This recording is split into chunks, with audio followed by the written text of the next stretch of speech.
Are you preparing for Praxis Functions and Calculus practice problems for Praxis Mathematics Test 5165? If so, then this is the video for you. Hi, my name is Tom, and I am a test prep expert here at study.com, and I'm going to walk you through some of the types of problems you may see on the test. So let's get started.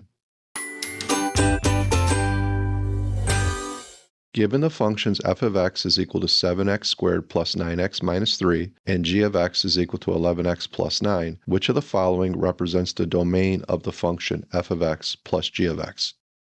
In order to determine domain, what we first want to do is we want to add f of x plus g of x and see what function we get. So we're going to add 7x squared plus 9x minus 3, and we're going to add to that 11x plus 9. So when we add those together, we're going to get 7x squared plus 20x plus 6. So f of x plus g of x comes out to be a quadratic function.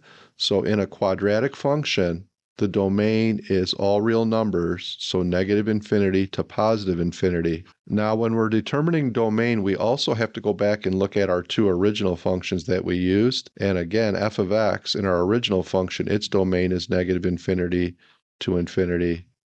And g of x is linear, and linear is all real numbers for its domain, so negative infinity to positive infinity. So our answer in this case here would be the last choice, negative infinity to positive infinity.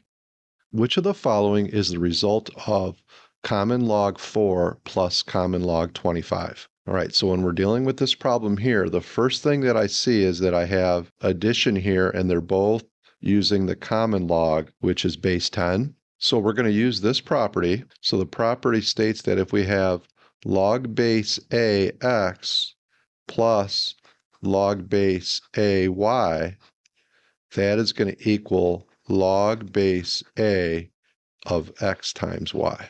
So since we're dealing with the common log here, we're going to be able to convert this to log base 10, and 4 times 25 is 100. All right, so now at this point, 100 we know is 10 to the second power. So we have log base 10, 10 to the second power. And then what we can do by properties of logarithms, we can take the exponent and we can bring it out front and multiply it by common log 10.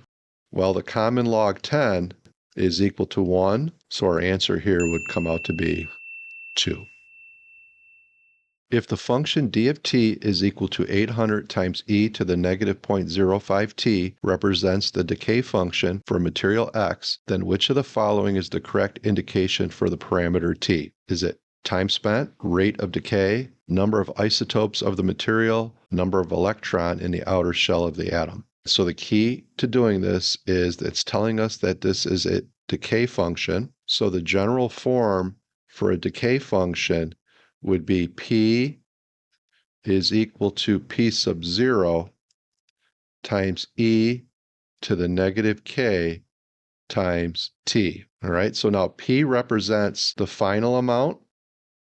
P sub 0 represents my initial amount. The constant E raised to the K is our rate of decay, which is the constant of proportionality, and T represents our time. So if we match up our function that we have here, so if we match up our d of t, so our d of t is going to be the final amount, 800 is going to be our initial amount, we have our constant E, our negative 0.05 is going to represent our K value, so in this case here, my T is representing time spent.